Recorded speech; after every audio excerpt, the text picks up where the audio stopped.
tó mú kí onílé lóko lọ́nà lẹ́yìn odi wípé ọ̀dẹ̀ ò dùn bí ọmọ Yorùbá ìjáfara léwu o, ẹ tètè jí ẹ jí lójú oorun, wọ́n ti ń gbèrú wa látẹ̀yìn. Ọmọ Yorùbá wọ́n ti ń gbèrú wa látẹ̀yìn o.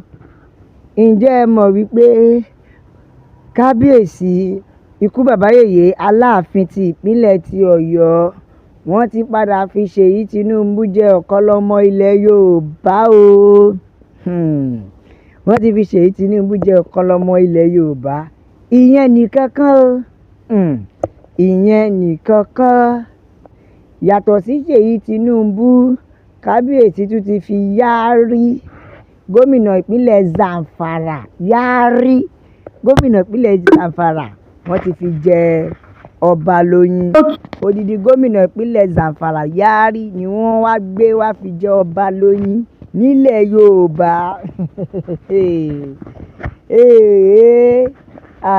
Ọmọ Yorùbá ó ga ẹ̀rù bí tá a bá Yorùbá dé. Àwárí ọmọ Yorùbá tó ṣiṣẹ́ takuntakun fi joyè mọ́, ó wá jẹ́ gómìnà ìpínlẹ̀ Zamfara la wá gbé wá sí Ọ̀yọ́ fi wá jẹ ọba lóyin. Ṣé ẹ mọ̀ pé ó dàbí pé kìíní ti fẹ́ máa di fàmíǹfà o. Ó dàbí pé ó ti fẹ́ máa di oppression. Torí tẹ́ ẹ̀ bá gbàgbé, ọba kábíyèsí ti ìlú Ifẹ̀ ìyẹn Ọ̀ọ̀nìrìṣà, ẹ má gbàgbé pé àwọn náà wọ́n fi èèyàn kan jẹ ọba, wọ́n fi èèyàn kan joyè nílẹ̀ Yorùbá tí gómìnà Ọ̀yọ́ ò sọ kọ́kọ́ sí. Kódà Aláàfin ló padà ní kí kábíyèsí ó dá àṣẹ náà padà. Now ìyẹn nìkan kan, ṣé ẹ mọ̀ pé Ọọ̀ni tún fi ẹlòmíràn jẹ oyè. Ṣé ẹ mọ̀ pé kábíyèsí Ọọ̀ni fẹ́ fi odidi ààrẹ Ghana wọ́n fi jẹ oyè nílé Ifẹ̀. Ẹjọ́ ṣó ti wá di pé Ifá ò mọ aráalé mọ́, aráàta ni Ifá wá mú. Ifá ò mú aráalé mọ́, aráàta ni Ifá mú.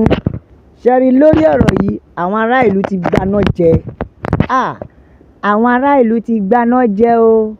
Ṣé ló wá fẹ́ dàbí wípé àwọn ará ìlú ò jẹ́ kankan. Ó fẹ́ dàbí pé àwọn ará ìlú ò jẹ́ kankan. Nígbà tí wọ́n fi Ṣèyí Tinubu jẹ ọ̀kan lọ́mọ ilẹ̀ Yorùbá, ẹ tún mú gómìnà Zamfara Yari ẹ fi jẹ ọba ní oyin ilẹ̀ Yorùbá. Ẹ wo èyí ló wá bí kí àwọn ará ìlú fárígá o. Wọ́n ní kò ṣe pé oyè tẹ́ ẹ fi jẹ kọ́ ló dùn àwọn òbí, kò ṣe pé ipa wo ni Ṣèyí Tinubu kó lórílẹ̀ Yorùbá kẹ́ ẹ tó fi joyè ọ̀kan lọ́mọ. Wọ́n ní at least èèyàn á ṣàrí ipa kan tí èèyàn ti kó kí kábíyèsí tó lè ní ó tọ́ sí oyè yìí.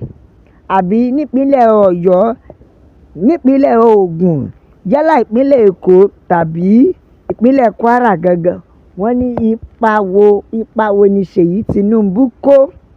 Tàbí ká tún ṣe báyìí, wọ́n ní irú ìlérí ayọ̀ wo ni Ṣèyí Tinubu ti ṣe tó fi wá di tán fún ní ọ̀kan lọ́mọ.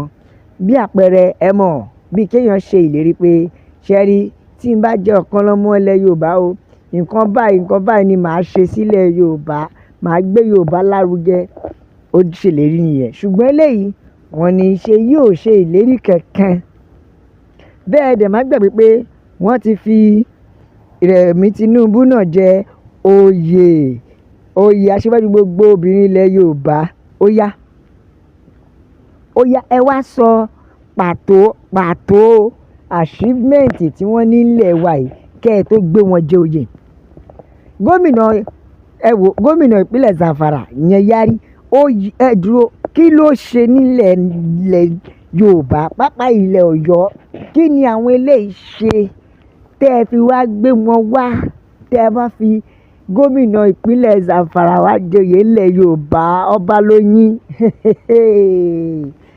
Ó ga o.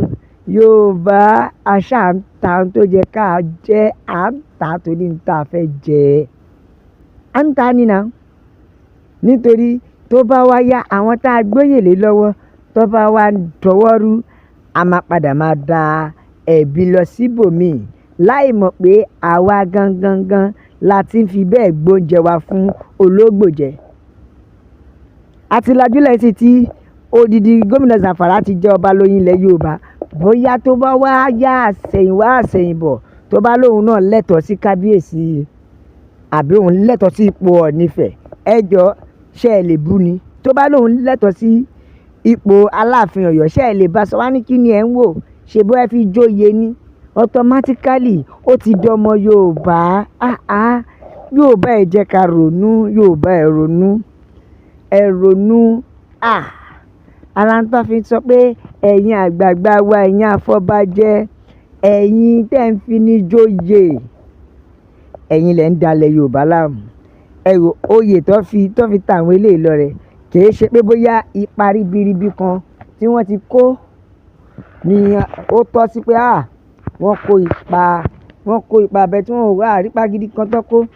Ẹ wo ẹja ka àtẹ̀jíṣẹ́ àwọn èèyàn yìí ẹja gbọ̀n tí àwọn èèyàn sọ lórí Oyèṣèyí Tinubu àti gómìnà Zamfara Yari. Bẹ́ẹ̀ Yorùbá ìdí tá a fi ń ké tantan ni pé kọ́rọ̀ náà má dàbí títí Álímì nínú ìwé ìtàn. Bẹ́ẹ̀ ni àgàgà ìyẹn Ọ̀yọ́. Bẹ́ẹ̀ a dẹ̀ sì ń sọ pé ṣe rí ẹ̀yin tẹ́ ń fi Fúlàní joyè ilẹ̀ Yorùbá ẹ̀yin gan-an ni ìṣòro Yorùbá. Ẹ̀yin ni ìṣòro àkọ́kọ́ nítorí ẹ ti pe ààrẹ wá kí ó wá mọ ojú ilẹ̀. Ṣé ká wá sọ wípé èèyàn ọba méjì ti wá sọ di competition.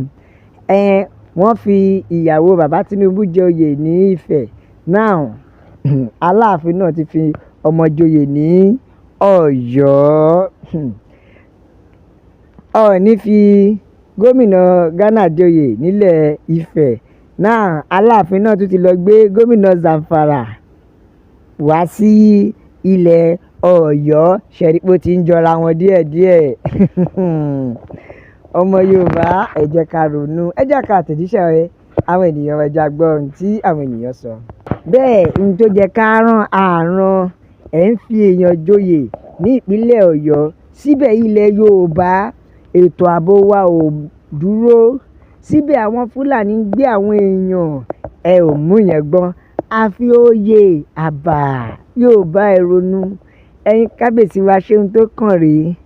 Gbogbo èrò mi ni pé bí Yorùbá ṣe ń kẹ̀yẹ wọn á ti gbéná wojú agbésùmọ̀mí ṣùgbọ́n Yorùbá kàn ń fẹ̀ ni wọ́n kàn ń gbalẹ̀ ni ṣùgbọ́n wọn ò mọ ohun tó jẹ́ kí wọ́n fi ṣe. Tó ẹ gbọ́ ẹ bá wa kọ sínú comment section kí ni èròǹgbà yín ẹ like ẹ subscribe ẹ bá tẹ̀ sójú ẹ̀ ẹ jẹ́ yàwó yàn pé Yorùbá Nation is the only solution la fi ń kí yín pé ó dàbọ̀.